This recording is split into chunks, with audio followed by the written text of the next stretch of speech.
Assalamualaikum warahmatullahi wabarakatuh. Sampurasun. Selamat menjalankan ibadah puasa untuk kita bersama. Dalam kesempatan hari ini, perkenalkan nama saya Iqmal. Saya diberikan mandat untuk mempresentasikan sebuah analisa ataupun sebuah semester pendek sebagai bentuk ataupun sebagai perbaikan nilai saya. Sebelumnya saya ucapkan terima kasih kepada dosen pemampu Ibu Imas Kombalsari MM yang sudah mempercayai saya untuk bisa melaksanakan sebagian tugas di semester akhir saya. Berbicara tugas, hari ini saya akan mengambil tugas ataupun membawa sih, lebih tepatnya saya akan mempresentasikan tentang statistik. Statistik secara konsep dasar ya, dimana mungkin teman-teman ada yang tahu apa itu namanya statistik dalam mata kuliah statistik sosial tentunya ya. Tak kenal maka tak sayang, tak sayang maka tak ada pengorbanan, seperti itu ya. Pengertian statistik sendiri ini, berbicara tentang statistik sendiri itu memiliki beberapa pengertian, yang mana pengertian statistik sendiri itu saya membagi menjadi 5. Yang pertama ada data statistik, kegiatan statistik, metode statistik, dan selanjutnya ada ilmu statistik, yang terakhir ada tentang statistik itu sendiri. Yang pertama, data statistik. Data statistik ataupun deretan adalah deretan ataupun kumpulan angka yang menunjukkan tentang keterangan mengenai cabang kegiatan tertentu seperti data penduduk, statistik perdagangan, statistik pendidikan, ataupun statistik penduduk yang tadi saya ucapkan di pertama. Nah, itu adalah tentang data statistik itu sendiri. Yang kedua adalah tentang kegiatan statistik. Kegiatan statistik sendiri ini merujuk tentang Undang-Undang tentang Statistik nomor 7 tahun 1960 atau 1960. Kegiatan statistik ini mencakup satu, pengumpulan data. Yang kedua, penyusunan data, pengumuman dan pelaporan data. Yang terakhir adalah analisis data. Dapat dipahami ya, itu untuk kegiatan statistik sendiri. Seperti contohnya ada dari Biro Pusat Statistik. Dengan pengertian statistik ataupun konsep dasar statistik, selanjutnya nomor 3 ada metode statistik. Mana metode statistik ini adalah cara-cara tertentu yang perlu ditempuh dalam rangka pengumpulan ataupun penyusunan ataupun mengatur penyajian dan menganalisis dan memberikan interferensi terhadap sekumpulan bahan keterangan yang berupa angka, sehingga angka-angka tersebut dapat memberikan pengertian dan makna tertentu.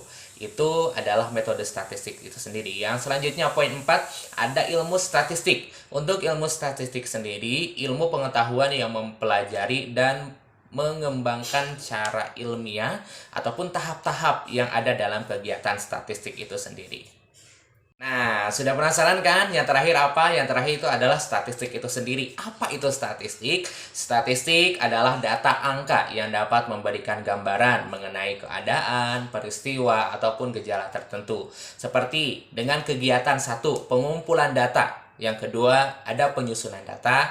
Yang ketiga, ada pengumuman ataupun pelaporan data. Yang keempat, ada analisis data. Yang kelima ataupun yang terakhir, ada penarikan kesimpulan. Dipahami ya untuk beberapa bagian dari statistik itu sendiri. Selanjutnya, bagaimana sih fungsi dari statistik itu sendiri? Nah, saya dalam fungsi statistik ini, yang pertama, saya akan membahas dengan beberapa ataupun menjadi 6 poin. Yang pertama, penggambaran data. Di mana penggambaran data ini dalam bentuk tertentu, tanpa adanya statistik data menjadi kaburkan dan tidak jelas. Yang kedua adalah penyederhanaan data, mana data yang kompleks ini menjadi data yang mudah dimengerti, semisal dalam bentuk tabel, diagram, bahkan rata ataupun persentase. Itu adalah salah satu dari bagian statistik itu, fungsi dari statistik itu sendiri. Selanjutnya, yang nomor 3 ataupun selanjutnya adalah merupakan teknik untuk membuat perbandingan antara perbandingan A ataupun perbandingan B. Yang terakhir, atau bukan yang terakhir, yang keempat, yaitu memperluas pengalaman individu.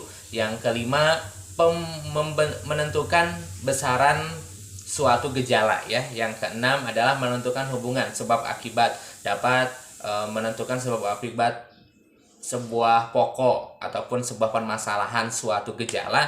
Yang selanjutnya dapat digunakan untuk menggandakan prediksi. Itu adalah salah satu fungsi statistik. Dapat dipahami ada 6 bagian, yang mana 6 bagian ini menjadikan kelebihan dari statistik itu sendiri. Setelah kita tahu bagaimana tentang fungsi dari statistik sendiri, lalu untuk mengenal lagi secara jauh tentang statistik itu sendiri, ciri khas statistik itu terbagi dalam 3.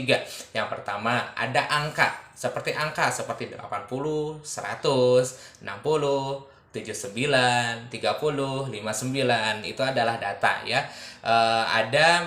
Data ini bersifat kuantitatif. Selanjutnya yang bagian kedua, ciri khas statistik itu bersifat objektif, di mana bekerja menurut objeknya dan adanya penilaian ataupun kenyataan.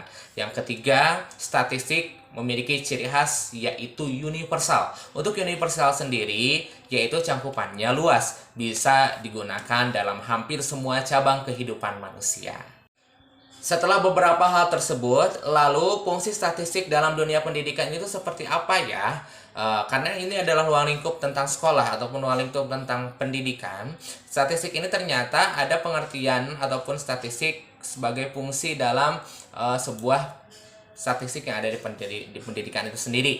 Mana pengertian statistik dalam dunia pendidikan ini adalah satu, sebagai pengetahuan yang membahas atau mempelajari dan mengembangkan prinsip-prinsip metode seperti prosedur yang ditempuh atau dipergunakan dalam rangka pengumpulan, penyusunan, penyajian, penganalisaan bahan keterangan yang berwujud angka mengenai hal-hal yang berkaitan dengan pendidikan. Dan Oke, bisa dilanjut. Dan penarikan kesimpulan, perbuatan pemikiran, ataupun serta ramalan atau prediksi secara ilmiah atas dasar pengumpulan dan keterangan yang berwujud angka. Seperti yang tadi ya, yang kuantitatif, yang 80 dan lain sebagainya. Selanjutnya, fungsi dari statistik dalam dunia pendidikan itu seperti apa sih? Ada fungsinya nggak ya? Ternyata ada nih. Pertama, sebagai alat bantu, seperti contoh menilai hasil pendidikan, seperti menilai bagaimana nih progres seseorang ini selama menempuh pendidikan di salah satu instansi tersebut. Selanjutnya, memperoleh gambaran khusus ataupun secara umum gitu kan. Yang poin kedua, mengetahui apakah gejala yang suatu hubungannya dengan gejala yang lain, itu adalah salah satu fungsi. Yang selanjutnya, dalam statistik dalam dunia pendidikan itu bisa menyusun laporan yang berupa data kuantitatif. Yang selanjutnya, menarik kesimpulan secara logis, keputusan secara tepat, dan dapat meramalkan hal-hal yang mungkin terjadi di masa yang akan datang. Itu. Selanjutnya, untuk penggolongan statistik itu terdiri menjadi 2 bagian. Yang pertama ada statistik susah banget ya bilangnya ya. Statistik deskriptif ataupun deduktif. Atau yang kedua ada statistik inferensial ataupun induktif. Di mana apa itu statistik deduktif, di mana yang pertama ini membahas tentang cara-cara pengumpulan data, menyusun, mengolah, menyajikan, dan menganalisa data-data angka agar dapat memberikan gambaran teratur ya, ringkas, jelas mengenai suatu gejala, peristiwa, ataupun keadaan. Yang kedua, statistik inferensial ataupun induktif, di mana cara atau aturan yang dapat dipergunakan untuk sebagai alat bantu menarik kesimpulan, ramalan, prediksi, dan taksiran ataupun estimasi. Ya, estimasi apa? Estimasi dari data yang telah disusun ataupun yang telah diolah tadi. Setelah itu, apa yang menjadi permasalahan dalam statistik ya? Permasalahan dalam statistik itu terbagi menjadi 3. Yang pertama ada average. Maaf kalau saya salah kata Bu ya, saya agak kurang dalam bahasa Inggris. Selanjutnya ada hubungan ataupun yang menjadi permasalahan hubungan antara statistik itu sendiri yang menjadi permasalahan disebut dengan hubungan ataupun korelasi ya. Selanjutnya adalah pemencaran ataupun penyebaran. Di bahasa Sunda dipencarkan ataupun penyebaran ya.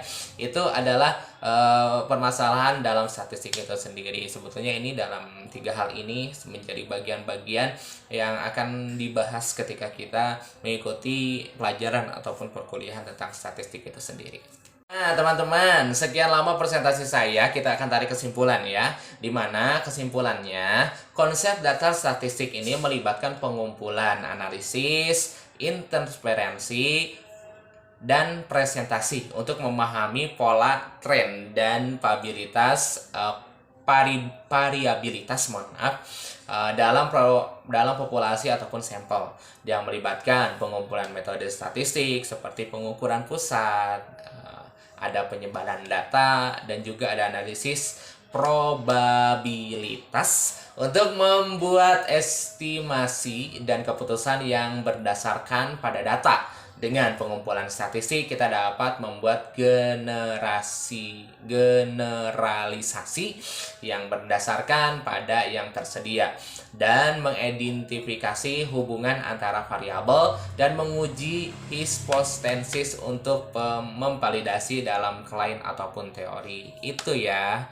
Oke, sekian presentasi dari saya. Terima kasih atas segala perhatian. Mohon maaf banyak sekali kekurangan. Maklum saya masih belajar. Semoga kita bisa bertemu lagi di waktu dan kesempatan. Waalaikumsalam, selamat sore dan selamat menjalankan ibadah puasa untuk kita bersama. Wassalamualaikum, bye-bye.